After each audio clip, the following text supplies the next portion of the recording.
Now, the Labour Party has called for the immediate dismissal and prosecution of the Inec chairman, Professor Mahmood Yakubu. So, guys, the Labour Party is still insisting that the Inec chairman should be investigated and prosecuted.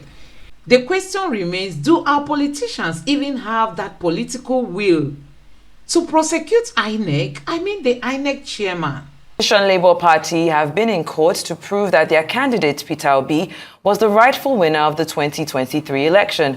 Yes, we won the election, and it is clear to everybody that we won this election.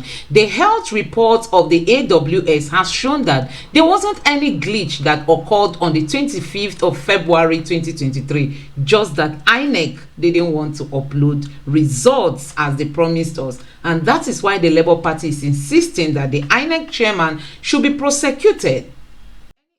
Welcome back to the morning show here on Arise News. Since the conclusion of the 2023 general elections that brought Bola Ahmed Tinubu to office, the opposition Labour Party have been in court to prove that their candidate, Peter Obi, was the rightful winner of the 2023 election. Under fire from the barrage of criticisms trailing the 2023 general elections, the Independent National Electoral Commission, INEC, had appeared before the court to defend the presidential poll that produced Bola Ahmed Tinubu and Kashim Shettima as president and vice president, respectively. Accordingly, the commission prayed the Presidential Election Petitions Tribunal, sitting at the Court of Appeal in Abuja, to dismiss a petition filed by Labour Party and its presidential candidate Peter Obi, saying that the relief sought are not grantable. The Labour Party have persisted with their case against the election conduct and how the electoral umpire didn't live up to expectations. Well, joining us on the morning show to review their case before the Presidential Election Petition Tribunal and the party's call for the INEC chairman to resign is Akin Oshutokun, the Director General of the Labour Party Presidential Campaign Council. Then, let's get straight into it. Now, the Labour Party has called for the immediate dismissal and prosecution of the INEC chairman, Professor Mahmood Yakubu, as I read in my introduction, over his alleged role in the 2023 presidential elections. Can you expand on the specific actions or decisions that Labour Party believes, that Professor Yakubu did to, or they believe that warrants such demands? Let's expand on that. Why do you want him to leave office? Yeah, because, INEC has established a reputation, pardon my word, that tend towards going rogue. Now, this time around, they have, I think, overreached themselves. And their cup of iniquities is full and running over. We have just finished the stage of the hearings at the tribunal, the appeal court. And you wonder why. It's an opportunity for INEC, especially, to provide full account, to demonstrate accountability, in what it has done. I mean, that is if they don't have anything to hide. On the contrary, the behavior of INEC at the tribunal has been very dodgy. Given the avalanche of criticism and condemnation of INEC, nationally and internationally, anybody who is a person of integrity should even have called for an independent inquiry into the election. Now, of course, you choose members. If you want it to be as objective as you want, you can even ask members of the international community, United Nations, Commonwealth, or so and so forth, to constitute that panel and inquire and verify, what actually happened. So that is what a man who has nothing to hide, that is what he should do. And of course, given the gravity, of this presidential election, another thing that, struck me was that INEC called altogether, I think, 2 witnesses. Now, of those 2 witnesses, nobody really of consequence came to testify. The highest was the man designated as Deputy Director of ICT staff. Now, Mahmood, the chairman of the INEC, Okoye and INEC, their reputation, they have been under constant bombardment, every allegations, evidences of wrongdoing. I would have thought that the court proceedings will provide somebody like the chairman, and of course, given the significance of the presidential election, for him to come, seize that opportunity to discuss the elections, in a very comprehensive, and exhaustive. Rather, what you have, Inec has been very dodgy, in the way it has handled, the post-election. As I said, the sum of their argument at the proceedings so far is why Nigerians should discountenance beavers and IREF. Right? They're arguing that the electoral law gives them the latitude, to do whatever they want, the elections, to count the elections manually, running from what they themselves spent hundreds of billions of Nigeria's money, millions of dollars of international money, to contract. So this is the sum of it's like you sabotaging yourself. Right? If you are common, and of course you remember how both the chairman and the director of public affairs, Mr. Okoye, went all over the place, swearing everyone that this will be the best election in Nigeria's history. Beavers is there, Infallible, RF is there, and then on the day of the election, the peg, the very anchor of what they are saying should be the basis of the credibility of the elections that they are playing, they shunted it aside. They claim glitches. That glitch is what they are claiming. They are merging web services, AWS. They have said that there was no glitch on their server on February 25th. And really they don't know where Inec got the story of or the glitch that he's talking about. Look, you see, there will be a day of reckoning for all those who have run Nigeria down, including Inec. If not today, then tomorrow. And if not by the judgment of man, then God will do it. There's something that has always agitated me.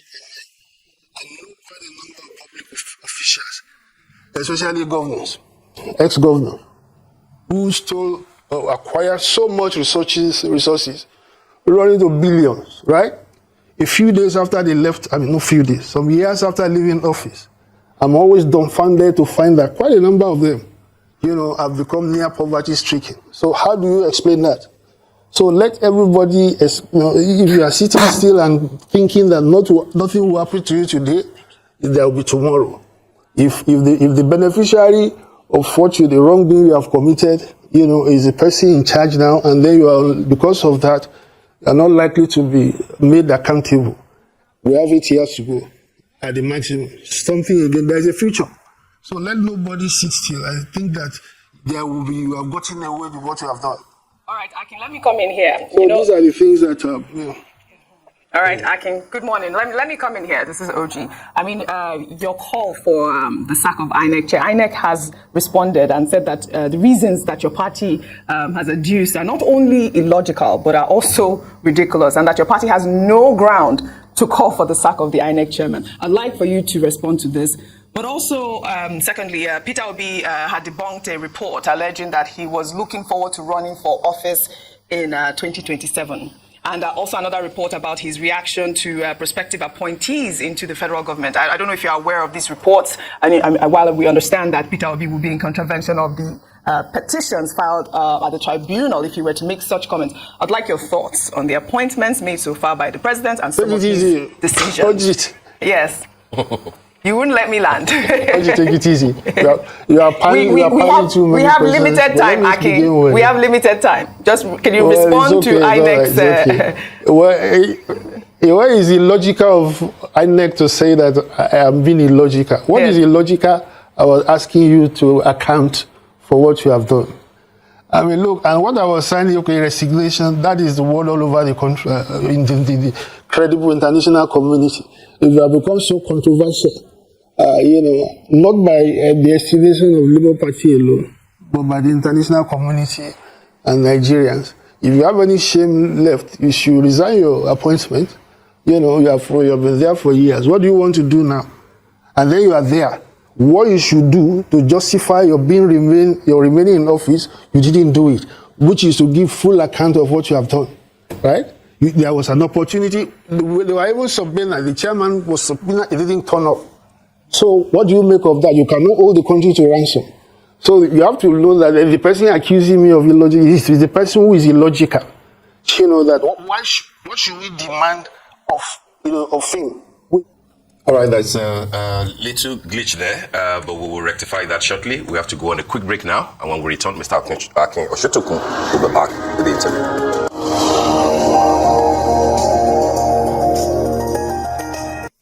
Welcome back to the morning show. We apologize for that technical glitch. Still in the Abuja studios is Akin Oshotokun. Director General of the Labour Party Presidential Campaign Council. Akin, before we went on a break, I hope you can hear me.